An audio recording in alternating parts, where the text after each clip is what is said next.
우리 한 절씩 교독하고 21절은 우리 한 목소리로 다 같이 한번 읽으면 좋겠습니다. 누가복음 12장 16절입니다. 또 비유로 그들에게 말하여 이르시되 한 부자가 그 밭에 소출이 풍성하매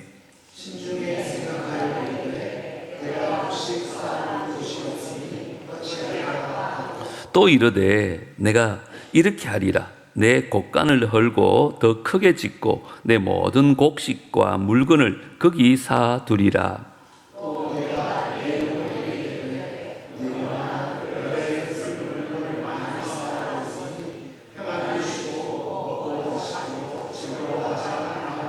하나님은 이르시되 어리석은 자여 오늘 밤에 내 영혼을 도로 찾으리니 그러면 내 준비한 것이 누구의 것이 되겠느냐 하셨으니 자기를 위하여 재물을 쌓아두고 하나님께 대하여 부요하지 못한 자가 이와 같으니라. 아멘. 기도해 주신 덕분에 기도원도 잘 다녀왔습니다. 또 오늘 성가대 찬양도 너무너무 감사합니다. 오늘 말씀의 제목은 어리석은 부자 이야기입니다.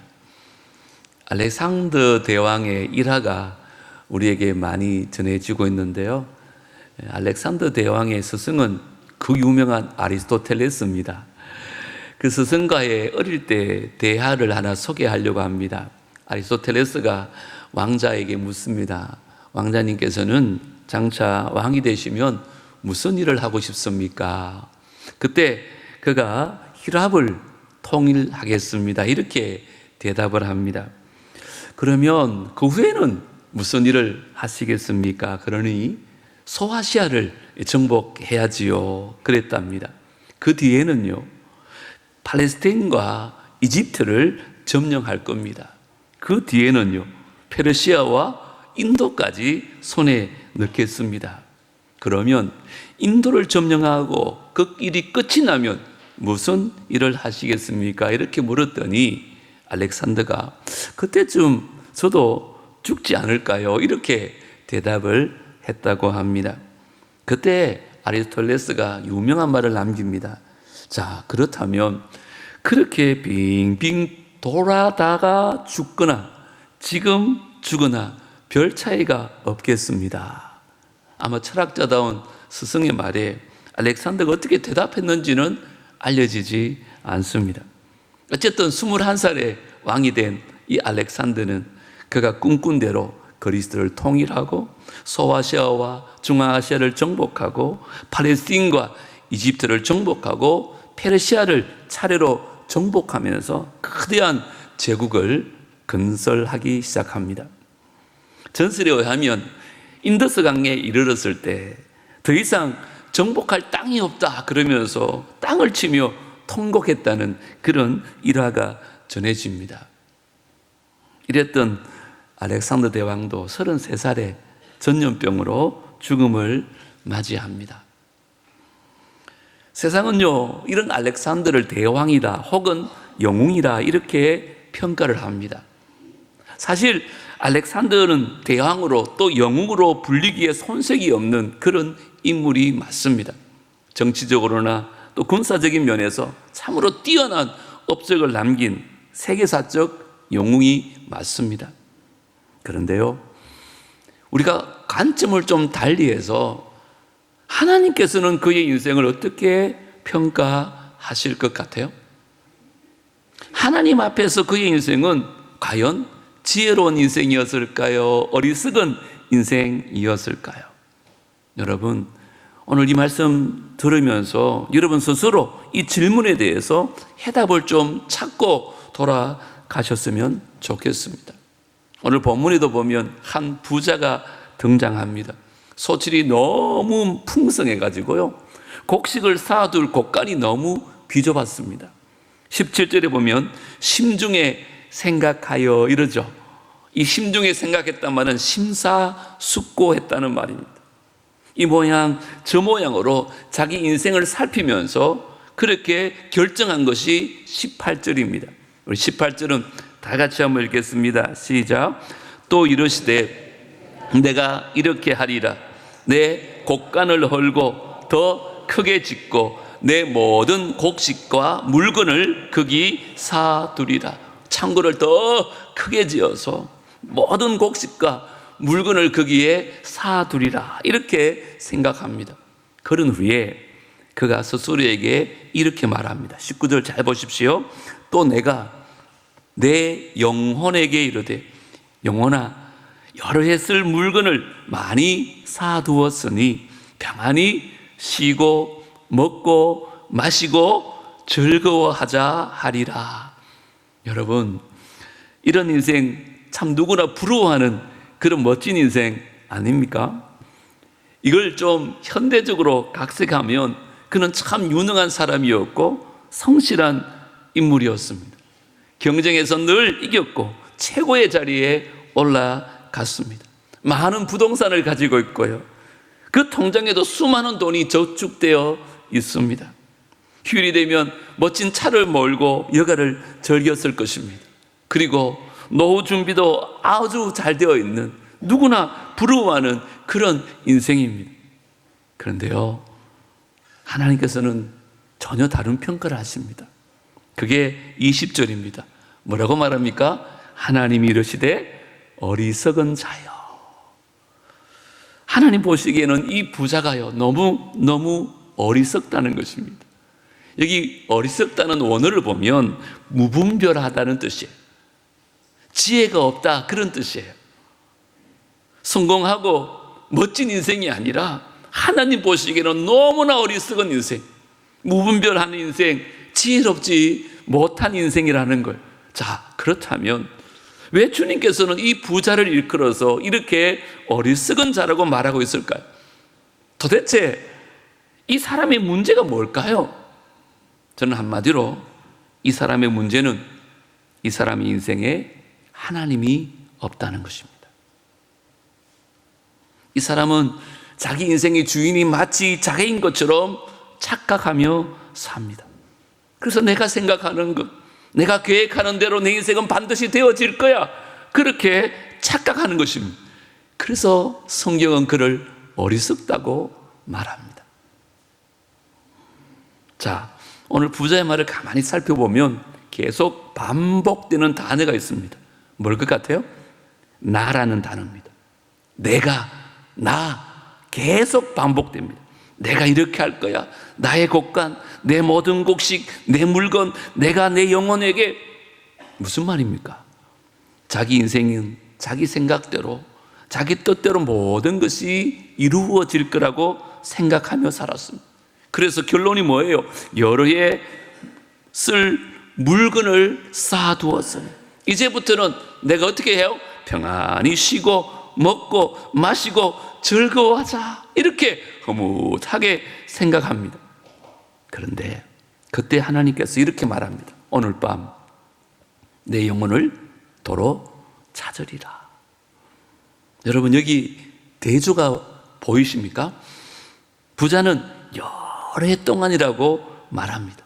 자기 인생에 대해서 여러 해 동안, 오랫동안 평안하고 즐겁게 먹고 마시고 즐길 수 있을 것이다, 이렇게 생각했는데 하나님 뭐라고요?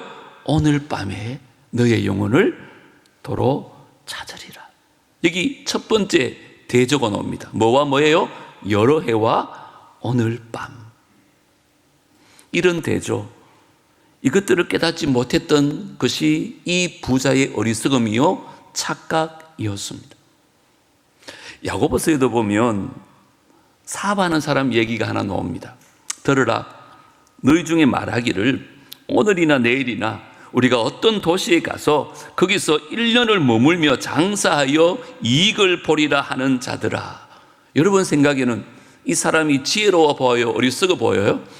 지혜롭잖아요. 목표도 분명하고 계획도 분명합니다. 어디 가서 얼마 동안 뭘 해서 어떻게 할 것이다, 얼마나 분명합니까? 그런데 하나님께서는요, 이에게 허탄한 자락이다, 어리석은 자다, 이렇게 말씀해요. 그 이유가 뭘까요? 그 다음 14절에 나옵니다. 내일 일을 너희가 알지 못하는도다. 너희 생명이 무엇이냐? 너희는 잠깐 보이다가 없어지는 안개와 같다. 내일을 알 수 없는 것이 우리 인생이라는 거예요. 그런데 사람들은 내일 그러며 살아간다는 거예요. 교회 생활도 보면 봉사도 내일 하면 되지, 헌신도 내일 하면 되지, 예배도 이번 주가 저뿐이야, 다음 주도 있지 않느냐, 이렇게 자꾸 내일로 미루는 거예요. 그래서 어떤 분이 이런 말씀 하더라고요. 우리는 악마의 달력 아니면 하나님의 달력 둘 중에 하나를 살아갈 수밖에 없다. 물론 악마의 달력이 따로 있고 하나님의 달력이 따로 있는 건 아니겠죠. 근데 이분이 말씀하는 건 뭘까요? 악마의 달력과 하나님의 달력의 차이가 뭘까요? 악마의 달력에는요, 오늘이 없고 내일만 있대요. 그래서 자꾸 내일로 미루는 거예요. 뭐든지 내일로. 그래서 봉사도, 헌신도, 말씀 묵상도, 기도도 자꾸 내일로 미루는 거예요. 그게 악마의 달력이래요. 근데 하나님의 달력에는요, 오늘이 있다는 거예요. 어제의 실수도 다 되짚지도 않고, 또 내일을 향한 장밋빛 기대로 오늘을 놓치지도 아니하고, 오늘 헌신하고, 오늘 예배하고, 오늘이 내 인생의 마지막 날인 것처럼 오늘을 최선을 다해 살아가는 것, 그것이 하나님의 달력이라고 설명을 하더라고요. 저는 참 공감이 되어졌어요. 그래서 오늘 야고보서 15절을 보면 이렇게 말합니다. 너희가 도리어 말하기를 주의 뜻이면 우리가 살기도 하고 이것이나 저것을 하리라 할 것이거늘. 이게 무슨 말입니까? 사업가의 계획에는 하나님이 없다는 거예요. 이 사람 역시 자기 인생의 주인이 자기라서 자기 계획대로 뭐든지 될 거라고 생각했다는 것입니다. 여러분, 이 사업가를 성경은 허탄한 자랑이다, 어리석은 자다, 이렇게 단정을 짓습니다. 자, 그렇다면 성경이 말하는 어리석은 자는 정의가 내려집니다. 못 배워서 무식한 게 아니에요. 뭐라고요? 하나님을 인정하지 않고 하나님이 없다고 하는 인생, 그를 가리켜서 성경은 어리석은 자다, 근원적으로 어리석은 자다, 이렇게 말하고 있습니다. 시편에도 보면 그런 말 하잖아요. 어리석은 자는 그의 마음에 이르기를 뭐라고요? 하나님이 없다 하는도다. 하나님이 없다고 하는 사람들, 자기 인생에서 하나님을 인정하지 않는 사람들, 그런 사람들을 가리켜서 성경은요, 어리석은 사람이라고 말합니다. 저와 여러분은 성경의 평가에 의하면 어리석은 자일까요? 지혜로운 자일까요? 저는 오늘 말씀을 통해서 하나님의 음성을 좀 들었으면 좋겠어요. 여기 야고보서 4장에 나오는 사람이나 오늘 본문에 나오는 부자는요, 둘 다 어리석은 사람이래요. 우리가 너무너무 부러운 사람인데, 우리도 늘 그렇게 사는데, 그런 삶을 추구하며 사는데, 이 두 사람 다 하나님을 몰랐다는 거예요. 하나님을 알다 할지라도 자기 인생 계획 안에 하나님이 배제되어 있어요. 하나님과 전혀 상관없는 자기 인생의 주인이 마치 자기인 것처럼 그렇게 살아갑니다. 저는 현대인의 모습이 마치 이와 같다는 생각을 합니다. 여러분 주변의 사람들 보십시오. 하나님이 없습니다. 하나님 인정하지 않습니다. 하나님을 그들 인생에 배제해버리고 자기가 자신의 주인인 것처럼 하나님이 되어서 그렇게 살아가는 현대인들이 얼마나 많습니까? 문제는 교회 다니는 예수 믿는다고 하는 사람들 중에도 이런 사람들이 굉장히 많다는 것입니다. 하나님이 우리의 왕이나 주가 되는 것이 아니라 하나님은 그냥 내 인생의 보조자 정도로, 내 계획을 그냥 승인해 주고 나를 도와주시는 분, 그 정도로 생각하며 믿음 생활하는 사람들이 있다는 것입니다.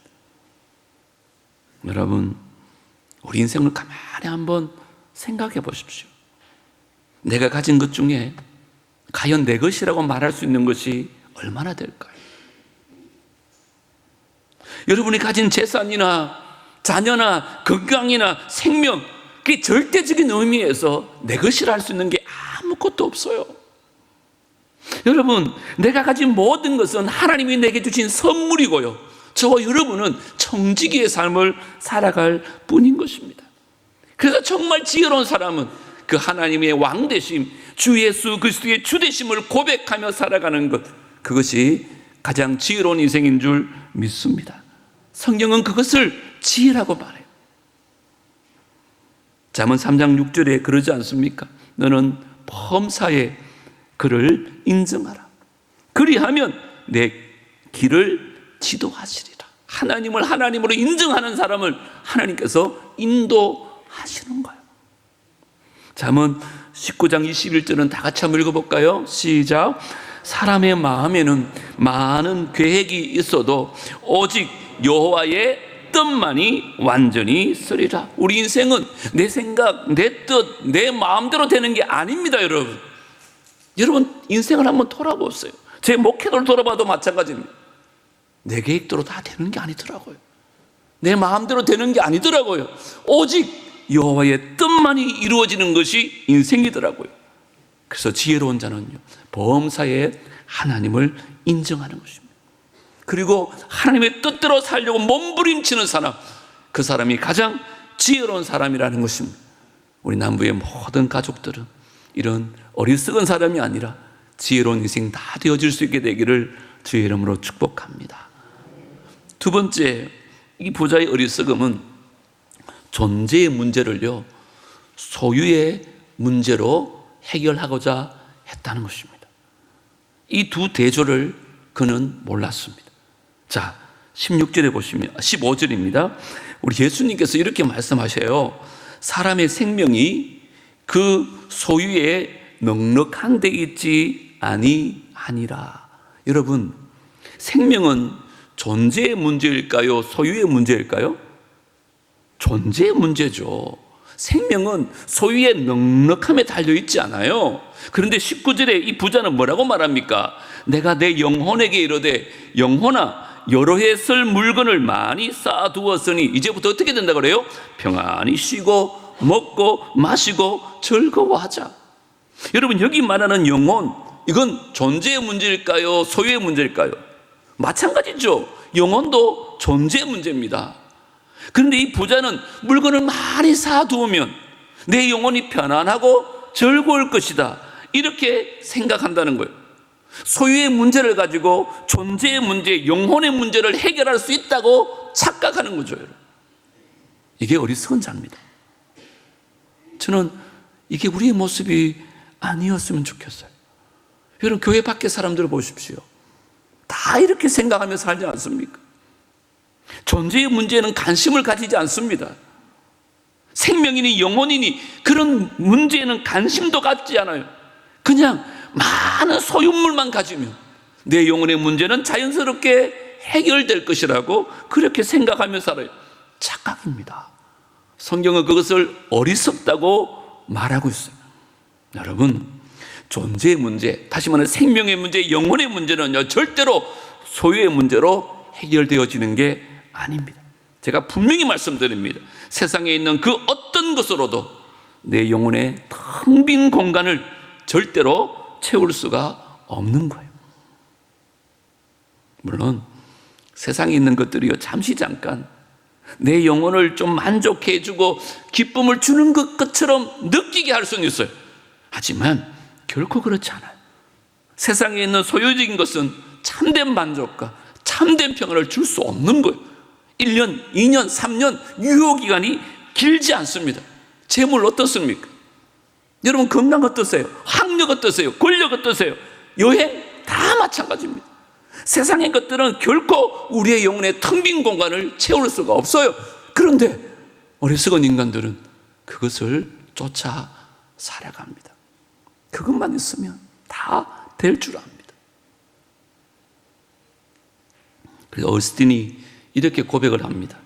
하나님께서 우리를 지으셨기 때문에 우리가 하나님 품에 안기기 전까지는 우리에게 참된 평안과 만족이 없다. 여러분, 동의하십니까? 이게 동의가 되어져야 돼요. 여러분, 그렇습니다. 참된 평안과 만족은 하나님 품에 안길 때만 가능해요. 그래서 하나님께서는 하나밖에 없는 독생자 예수 그리스도를 우리에게 보내주신 거예요. 그래서 그분이 우리 죄를 위해서 십자가 죽으시고 3일 만에 부활하신 거예요.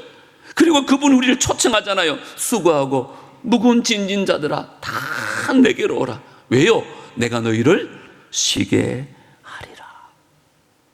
우리 생명의 문제, 우리 영혼의 문제는요, 그 존재의 근원이 되시는 예수 그리스도 안에만 해결될 수 있습니다. 자, 그러면 여러분에게 중요한 질문을 합니다. 그렇다면 여러분은 지금 예수 그리스도 안에 계십니까? 정말 교회는 다닌다고 하지만 내가 정말 예수 그리스도 안에 있는 자인지 예수 그리스도 밖에 있는 자인지 오늘 이 질문에 여러분들이 대답을 하셔야 됩니다. 지난주 말씀드렸잖아요. 예수는 그리스도시요 살아계신 하나님의 아들이라는 이 고백이 정말 여러분의 고백이 맞습니까? 우리 남부교회 중에는 예수 그리스도 밖에 있는 불행한 인생이 단 한 사람도 없기를 주의 이름으로 축복합니다. 이제라도 예수 그리스도 안에서 인생의 참된 만족과 행복을 누리며 살 수 있는 남부의 모든 성도들 되어지기를 주의 이름으로 축복합니다.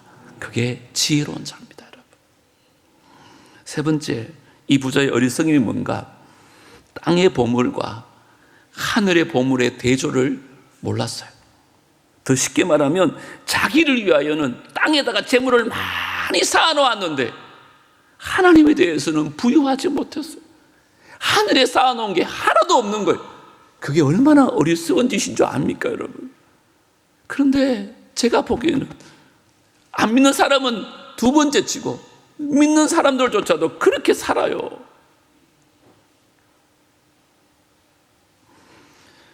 여러분, 사실은 오늘 16절부터 읽었잖아요. 13절부터 보면 이 비유를 주님께서 하신 배경이 나와요. 한 사람이 유산의 문제를 가지고 예수님을 찾아오는 거예요. 공평하게 나누지 않고 욕심을 부렸나 봐요. 그래서 예수님께 이 문제를 어떻게 하면 좋겠습니까? 라고 물어왔을 때 이 비유를 하신 거예요. 그때 14절에 예수님 뭐라고 말씀해요? 이 사람아, 누가 나를 너희의 재판장이나 물건 나누는 자로 세웠느냐 하면서 이 문제에 대해서는 직접적이고 구체적인 대답을 하지 않아요. 그런데 이 문제에 대한 근원적이고 본질적인 대답을 하세요. 그게 15절이에요. 우리 15절 다 같이 읽습니다. 시작. 그들에게 이르시되 삼가 모든 탐심을 물리치라. 사람의 생명이 소유에 넉넉한 데 있지 아니하니라. 예수님께서는 그 사람이 갖고 있는 문제의 핵심을 본 거예요. 뭐였어요? 탐심이었습니다. 그래서 모든 탐심을 물리치라 이렇게 말씀하는 거예요. 우리 인생도 마찬가지지 않습니까? 여러분, 우리가 살아가면서 대부분 문제들은요, 특별히 돈과 관련된 문제들은요, 욕심과 탐심에서 문제가 발생합니다. 돈을 사랑하는 마음, 돈에 미혹되는 마음, 거기에서 모든 문제가 출발하는 거예요.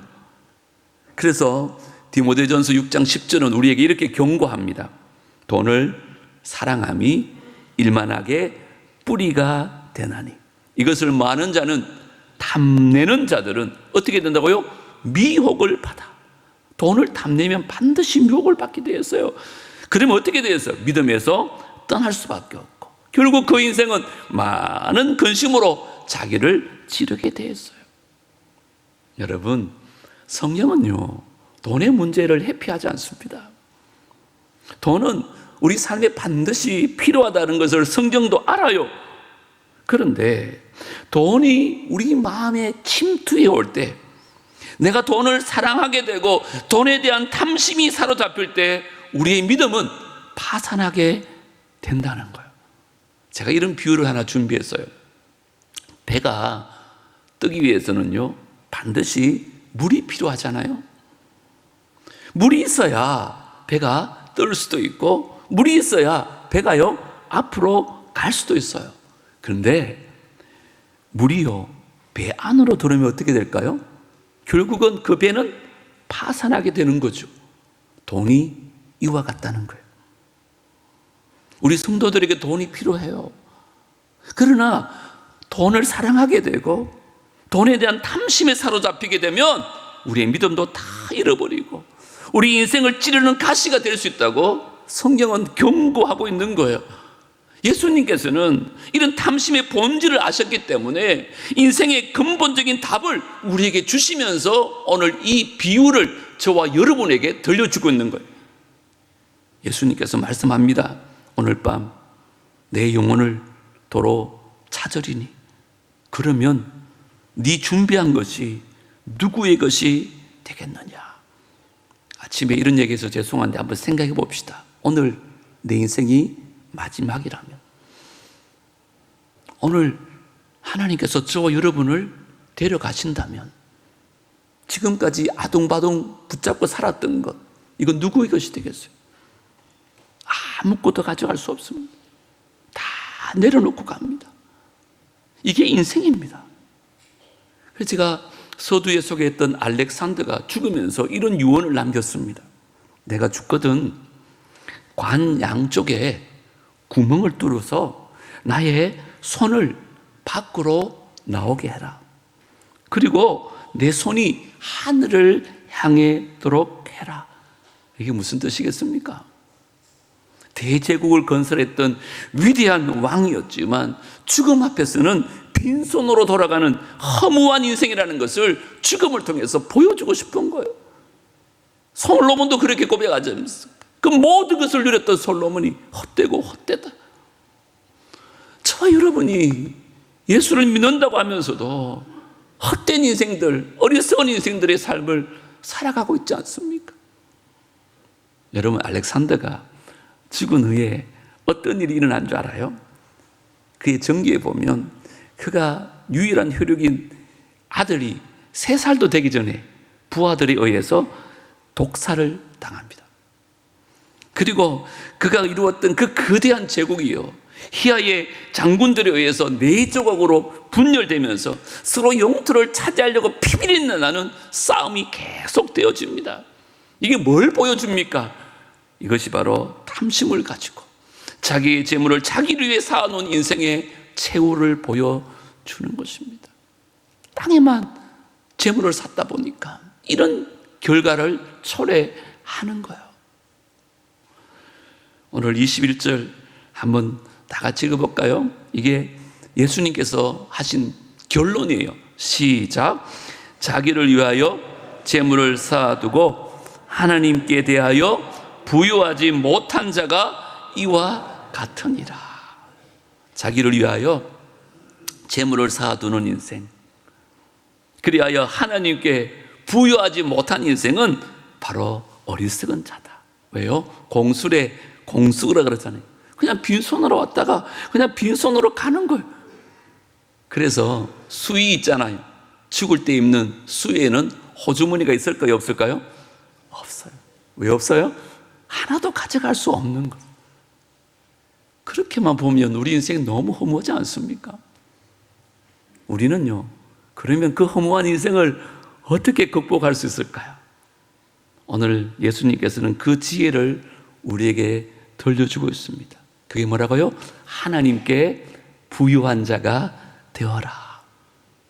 하나님께 좀 부유한 자가 되어라. 그러면 하나님께 부유한 자는 어떤 걸까요? 예수님의 말씀에 의하면 하늘에 보물을 쌓는 자라고 말합니다. 제가 마태복음 6장 20절을 한번 읽어드립니다. 오직 너희를 위하여, 하나님이 아니에요, 너희를 위하여 보물을 어디에? 하늘에 쌓아두라. 왜요? 거기는 조비나 동록이 해하지 못하며 도둑이 구멍을 뚫지도 못하고 도둑질도 못하느니라. 보물을 하늘에 쌓아두래요. 자, 그러면 물어볼까요? 어떻게 하면 보물을 하늘에 쌓을까요? 천국 은행이 좀 있으면 좀 투자를 하면 좋은데, 아니 돈을 막 하늘로 던질까요? 예수님께서 이런 말합니다. 디모데전서 6장 18절 19절 다 같이 마지막으로 읽습니다. 시작.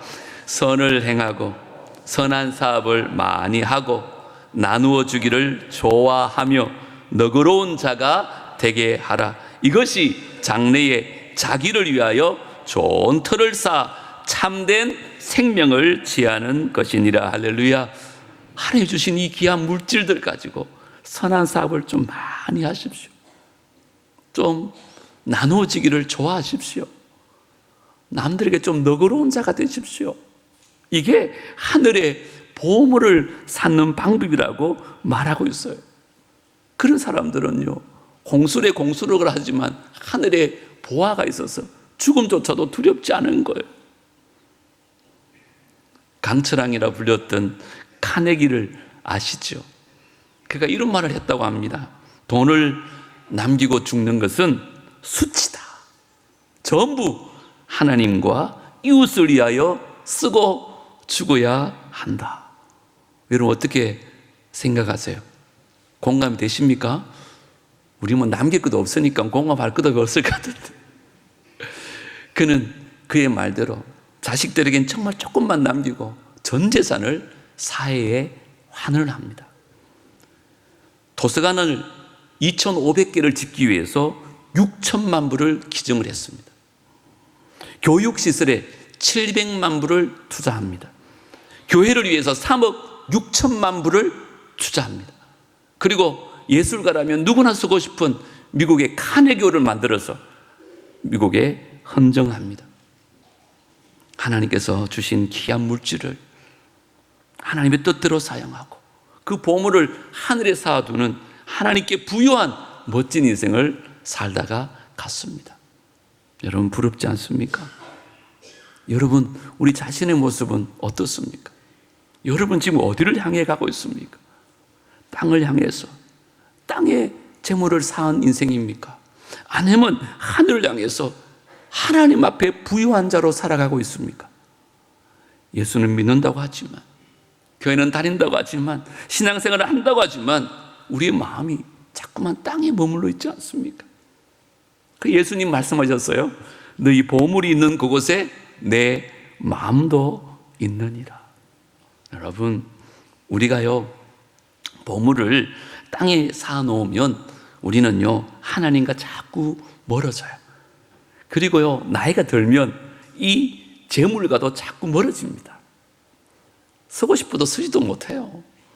그런데 우리가 하늘의 보물을 쌓으면요 하나님과 자꾸 가까워지고 결국은 나이가 들수록 시간이 오를수록 그 재물과도 더 가까워져요. 왜? 하늘의 보화를 쏘아뒀으니까. 그러니까 이 땅을 살지만 이 땅에 집착하지 아니하고 늘 하늘을 소망하며 사는 거예요. 하나님을 바라보면서 하늘 영광 바라보고 그 천국을 바라보며 그렇게 사는 거예요. 그렇게 살다가 죽는 사람은요 죽음도 두렵지 않아요. 왜요? 하늘의 보물을 많이 쌓아두었으니까. 여러분 다시 한번 물어볼까요? 오늘 하나님께서 우리 영혼을 불러가신다면 우리는 어떨 것 같아요? 하늘에 보화가 많이 쌓여 있을 것 같습니까? 아니면 아직까지 땅만 바라보고 땅의 것만 막 쌓으려고 그렇게 노력하지는 않았습니까? 여러분 우리 인생은 우리게 아니에요. 내가 내 인생의 주인인 것처럼 사는 것이 성경은 어리석은 자라고 말합니다. 우리가 장차 언젠가는 주님 앞에 서서 우리 인생을 결산한 날이 분명히 있습니다. 그게 오늘일 수도 있고 내일일 수도 있어요. 그때 어리석은 자가 아니라 지혜로운 자로 칭찬받으려면 오늘 이 세 가지를 꼭 기억하십시오. 뭐라고요? 여러에 쓸 것 아니에요. 하나님은 오늘 밤이라고 말하고 있습니다. 존재의 문제를요 소유의 문제로 여러분 절대 해결할 수 없습니다. 어리석은 자는요 땅에 자꾸 보물을 쌓으려고 그러고요 지혜로운 자는 하늘을 보물을 쌓습니다. 하나님을 부욕해 하는 자입니다. 지금까지 우리 어떻게 살았더라도 오늘 이 말씀 꼭 기억하고 주님 앞에 서는 그날 어리석은 자라고 평가받는 것이 아니라 참으로 잘했다고 칭찬받는 지혜로운 남부의 모든 성도들 될 수 있게 되기를 주의 이름으로 축복합니다. 이 시간에 한번 잠시 묵상하며 기도하면 좋겠습니다. 우리 마음을 주님께 드리면서 지금까지 내가 어떻게 살아왔는지 혹시나 주님 오늘 부르시면 주님 앞에 섰을 때 이 부자처럼 어리석은 자였다고 평가받진 않을는지, 과연 정말 내가 지혜로운 자처럼 복된 인생을 살고 있는지, 내가 어떻게 살면 이제 하나님 앞에 서는 그날 부끄럽지 않은 인생이 되어질지 한 1분 동안 묵상하면서 회개하고 결단하는 기도의 시간을 가졌으면 좋겠습니다. 주님,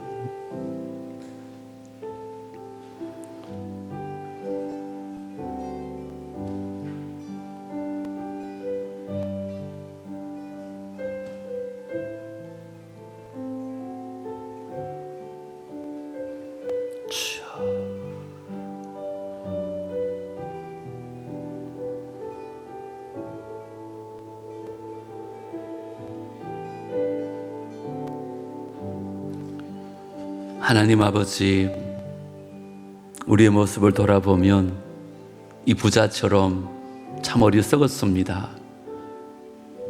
소유가 많아지면 영혼도 즐거워하고 편안하리라고 생각했습니다. 하지만 오늘 말씀에 비추어 보면 내가 참 어리석었습니다. 이제 내 인생의 주인이 내가 아니라 예수 그리스도, 그분이 되게 하여 주시고, 내게 주신 이 모든 것도 나를 위하여 땅의 보물을 쌓는 자가 아니라 하나님을 위하여, 하나님을 부욕케 하여 하늘의 보화를 쌓는 자들 되게 하여 주시옵소서. 우리 존재의 문제를 소유의 문제로 해결하는 어리석은 자가 아니라 예수 그리스도 안에서 주님 주신 평강과 주님 주신 만족으로 살아가는 우리 모두가 되게 하여 주옵소서. 그래서 이 땅에서도 행복할 뿐만 아니라 저 천국에서도 지혜로운 자로 칭찬받는 남부의 모든 성도들 되게 하여 주옵소서. 우리 가운데는 너무 어렵고 힘들어서 이 부자처럼 되고 싶은 욕망들이, 탐심들이 있음을 고백합니다. 그럼에도 불구하고 예수 그리스도 한 분만으로 만족하고 그분이 주신 평안으로 감사하며 살아갈 수 있는 우리 남은 생애가 되게 하여 주시옵소서. 예수님 이름으로 기도드리옵나이다. 아멘. 찬송가 491장 말씀을 기억하며 찬송합니다.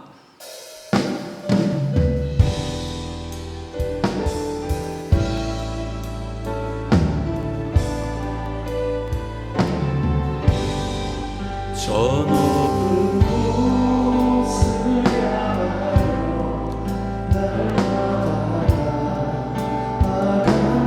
내 뜻과 날마다 기도합니다. 내 주여 내 맘 붙드사, 내 맘 붙드사 그곳에 있게 하소서. 그곳은 빛과 사랑이 언제나 넘치오미.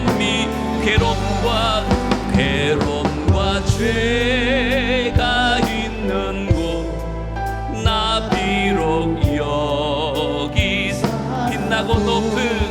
빛나고 높은 저곳 날마다 바라봅니.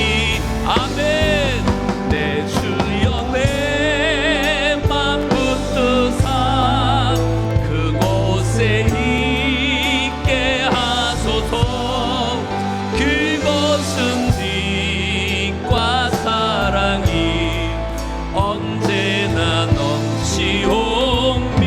의심과 한계 거치고 근심의 구름 없는 곳 기쁘고 참된 평화가 거기만 있사오미. 내 주여 내 맘 붙드사 그곳에 있게. 그곳은 빛과 사랑이 언제나 자리 달라겠습니다. 험하고 높은 이 길을 쌓으며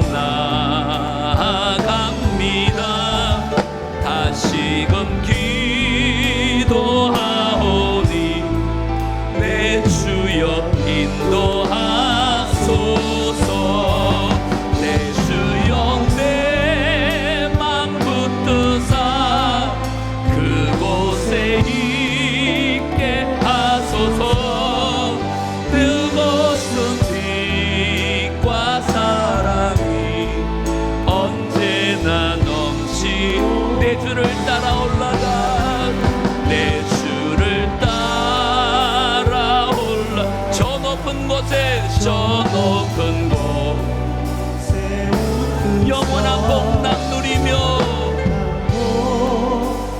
즐거운 노래 부를 것입니다. 아멘. 내 주여 내 맘 붙드사 그곳에 있게 하소서. 그곳은 빛과 사랑이 언제나 내 주여 내 맘 붙드사 내 주여 내 맘 붙드사 그곳에 있게 하소서. 그곳은 빛과 사랑이 언제나 넘치옵니다.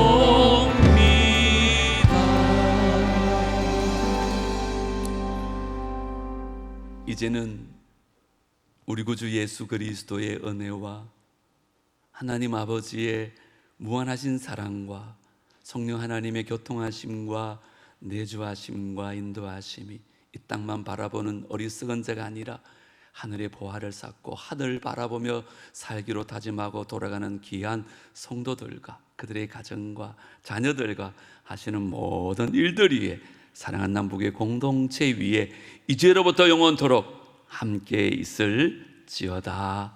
아멘.